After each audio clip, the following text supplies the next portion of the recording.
بسم اللہ الرحمن الرحیم۔ السلام علیکم ورحمۃ اللہ وبرکاتہ۔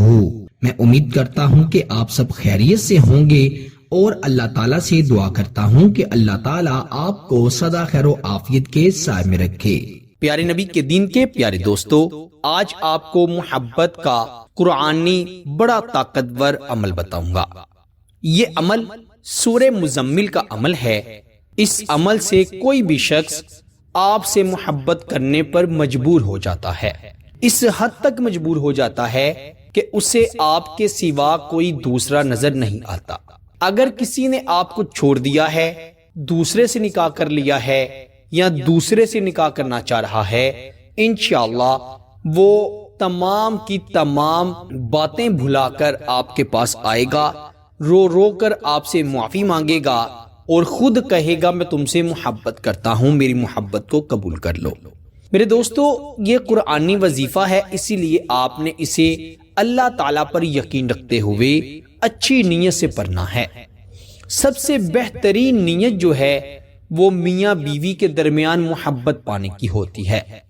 اس کے بعد ماں باپ کی محبت، اولاد کی محبت، بہن بھائیوں میں محبت ڈالنے کی ہوتی ہے۔ پھر کسی شخص سے محبت کی شادی کرنے کے لیے اس وظیفے کو آپ پڑھ سکتے ہیں۔ یہ وظیفہ آپ نے صرف ایک دن پڑھنا ہے۔ ایک خاص ترتیب سے، خاص طریقے سے سورہ مزمل کو پڑھا جائے گا۔ اور میرے دوستو، سورہ مزمل نہ صرف محبت پانے کے لیے پڑھ سکتے ہیں بلکہ اس سے کسی بھی قسم کے جادو جنات کا اثر ختم ہو سکتا ہے۔ اس کی برکت سے کاروبار میں بندش ختم ہو سکتی ہے، رزق میں برکت ہو سکتی ہے، مالی حالات بہترین ہو سکتی ہیں۔ پسند کی شادی کے لیے کسی کا رشتہ نہیں ہو رہا، رشتہ باندھا ہوا ہے، اس ارادے سے بھی اس سورت کو پڑھیں، انشاءاللہ کامیابی ملے گی۔ ہم لوگوں نے صرف کسی بھی مخصوص وظیفے کو ایک مخصوص کام کے لیے سمجھ لیا ہے، حالانکہ اس سے انسان اللہ تعالیٰ سے اپنی کوئی بھی حاجت پوری کروا سکتا ہے۔ یہ سورہ مزمل کا آج جو خاص عمل آپ کو بتاؤں گا، اس سے نہ صرف آپ اپنی محبت کو پا سکتے ہیں بلکہ آپ دنیا و آخرت کی کوئی بھی نعمت اللہ سے مانگیں، میرا اللہ آپ کو ضرور عطا کرے گا۔ وہ عطا کرنے والا ہے، عطاؤں کا بادشاہ ہے۔ یہ آپ جو کسی سے اپنا دکھ شیئر کر دیتے ہیں، بتا دیتے ہیں، یقین کریں ہمارے پیارے نبی صلی اللہ علیہ وسلم نے فرمایا ہے کہ دوسروں کو اپنا غم، اپنی تکلیف بتانے سے تکلیف بڑھتی ہے، اضافہ ہوتا ہے اس میں، لیکن اللہ کے سامنے رونے سے، اللہ کو اپنی تکلیف بتانے سے تکلیف میں کمی آ جاتی ہے۔ اسی لیے جو لوگ دوسروں کے سامنے روتے ہیں، یقین کریں اللہ کی قسم بعد میں ان کے رونے کا وہی لوگ دوسروں کے سامنے مذاق بناتے ہیں۔ تو اسی لیے کوئی بھی مشکل ہو، پریشانی ہو، اللہ تعالیٰ سے فوری رجوع کریں، اور وظائف و عملیات اللہ تعالیٰ سے رجوع کرنے کا بہترین ذریعہ ہے۔ اسی طرح نماز بھی اللہ تعالیٰ سے مدد مانگنے کا بہترین ذریعہ ہے، دعا بھی بڑا بہترین ذریعہ ہے، کیونکہ ہمارے پیارے نبی صلی اللہ علیہ وسلم کی زندگی کا معمول رہا ہے کہ آپ کو جب بھی کوئی مشکل یا پریشانی پیش آتی تو آپ نماز اور دعا کے ذریعے اللہ سے مدد مانگا کرتے تھے۔ آپ نے نماز کی پابندی کرنی ہے اور دعا بھی کرنی ہے، انشاءاللہ آپ کا مسئلہ حل ہو جائے گا۔ آپ نے سورہ مزمل کو باوضو ہو کر دن میں یا رات میں کسی بھی وقت پڑھ لینا ہے۔ وقت کی کسی قسم کی قید نہیں، جب چاہے آپ کا دل کرے آپ پڑھیں۔ سب سے پہلے تو آپ ایک مرتبہ درود ابراہیم ضرور پڑھیں، جو کہ ہم نماز میں پڑھتے ہیں۔ اللہم صلی علی محمد وعلی آل محمد کما صلیت علی ابراہیم وعلی آل ابراہیم انک حمید مجید۔ اللہم بارک علی محمد وعلی آل محمد کما بارکت علی ابراہیم وعلی آل ابراہیم انک حمید مجید۔ میرے دوستو، سب سے بہترین، سب سے افضل جو درود ہے وہ درود ابراہیم ہے۔ تو آپ نے درود ابراہیم ایک مرتبہ پڑھا، پھر قرآن مجید فرقان حمید کو کھول لینا ہے اور سورہ مزمل آپ نے نکال لینی ہے۔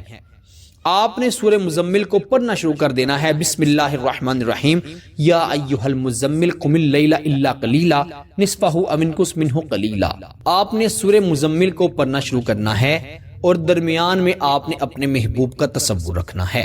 ایسا تصور کہ جیسے جیسے آپ سورہ مزمل کی تلاوت کرتے جا رہے ہیں اس کے دلوں سے جو آپ اتر گئے تھے انشاءاللہ آپ کی محبت اس کے دل پر دماغ پر حاوی ہوتی جائے گی، طاری ہوتی جائے گی. آپ نے ایک مرتبہ مکمل سورہ مزمل پڑھ لی، پھر آپ نے دوسری مرتبہ بھی سورہ مزمل پڑھنی ہے. اسی طرح اس کا تصور کرنا ہے. پھر آپ نے تیسری مرتبہ بھی سورہ مزمل مکمل پڑھ لینی ہے اس کا تصور کرتے ہوئے، اور آپ نے آخر پر ایک مرتبہ درود ابراہیم پڑھنا ہے اور اس شخص پر تصور میں ہی پھونک مار دینی ہے، دم کر دینا ہے 3 بار.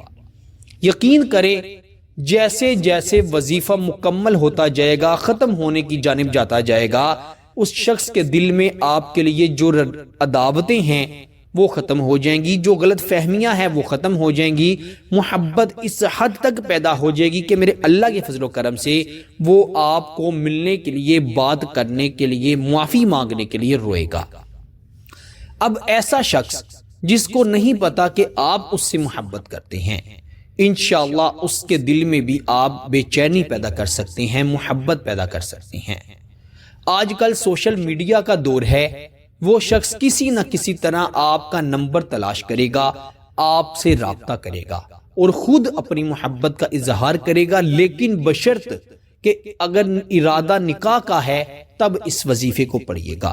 بہت بہنیں ہیں وہ میسیجز کرتی ہیں، اکثر کی نعوذ باللہ میں منہ سے سنتا ہوں، وہ کہتی ہیں کہ میں اپنے محبوب سے اتنی محبت کرتی ہوں کہ میں اس سے غلط کام کر بیٹھی ہوں اس کی محبت میں بس اس کو انکار نہیں کر سکتی. نعوذ باللہ. یاد رکھیں ایسے لوگ کبھی بھی کامیاب نہیں ہوتے، وہ دنیا میں بھی ذلیل ہوں گے اور آخرت میں بھی ذلیل ہوں گے. اگر آپ کا ارادہ نکاح کا ہے، آپ کا محبوب آپ کو مل گیا ہے، یاد رکھیے گا نکاح سے پہلے اگر آپ نے غلط حرکت کرنے کا سوچا بھی تو انشاءاللہ آپ کو اس کا ذرا بھی فائدہ نہیں ہوگا. آپ کا ایمان پکا ہے، آپ پاپردہ ہیں، آپ صرف نکاح کرنا چاہتے ہیں کہ کسی طرح سے بات ہو جائے تو فوری نکاح ہو جائے، پھر اس وظیفے کو پڑھیے گا. شوہر اپنی بیوی کے لیے ضرور پڑھے، بیوی اپنے شوہر کے لیے ضرور پڑھے. یاد رکھیں غلط ارادے سے پڑھا، غلط مقصد کے لیے پڑھا تو اللہ کی قسم بڑا سخت نقصان ہوگا جس کے ذمہ دار آپ خود ہوں گے. آپ منہ دکھانے لائق کسی کو نہیں رہیں گے. قرآن کی مار بہت بری ہے، جب یہ کسی کو اس کی مار پڑ جائے تو وہ شخص دنیا میں بھی ذلیل ہوتا ہے، آخرت میں بھی ذلیل ہوتا ہے. اسی لیے سوچ سمجھ کر اس وظیفے کو پڑھنا ہے. اجازت میں نہیں دے رہا کسی کو، اگر کسی کا ارادہ اچھا ہے، نکاح کا ارادہ ہے، وہ اس کو پڑھ سکتا ہے بس. یا شوہر بیوی کے لیے پڑھ سکتا ہے، بیوی شوہر کے لیے، بہن بھائیوں کے درمیان محبت پیدا کرنے کے لیے، اولاد کے اور ماں باپ کے درمیان محبت پیدا کرنے کے لیے، رشتہ داروں کے درمیان، دوست احباب کے درمیان جائز نیک محبت پیدا کرنے کے لیے اس وظیفے کو پڑھیں. انشاءاللہ ضرور فائدہ ہوگا. اللہ تعالیٰ سے یہی دعا ہے کہ اللہ تعالیٰ ہمیں اس وظیفے کا اور ہر وظیفے کا صحیح معنوں میں پڑھنا اور استعمال کرنا نصیب فرمائے. ہمیں اللہ تعالیٰ اپنے سوا کبھی کسی کا محتاج نہ کرے، ہمیشہ اپنی ذات کا محتاج رکھے. آمین ثم آمین. میرے دوستو اس وظیفے کی خاص اجازت کے لیے ویڈیو کو ضرور لائک کیجئے گا اور کمنٹ میں ایک مرتبہ سبحان اللہ ضرور لکھ دیجئے گا. اگر کوئی بھائی یا بہن پڑھنا لکھنا نہیں جانتے تو وہ ایک بار ویڈیو کو لائک کر کے ویسے ہی سبحان اللہ کہہ دیں اور اس وظیفے کو پڑھ لیں، اجازت مل جائے گی. اللہ تعالیٰ سب کو عمل کی توفیق عطا فرمائے. آپ سے انشاءاللہ اگلی نئی ویڈیو میں ضرور ملاقات ہوگی. تب تک کے لیے اپنا بہت سارا خیال رکھیے گا اور بندہ ناچیز کو اپنی دعا میں ضرور یاد رکھیے گا. اللہ حافظ.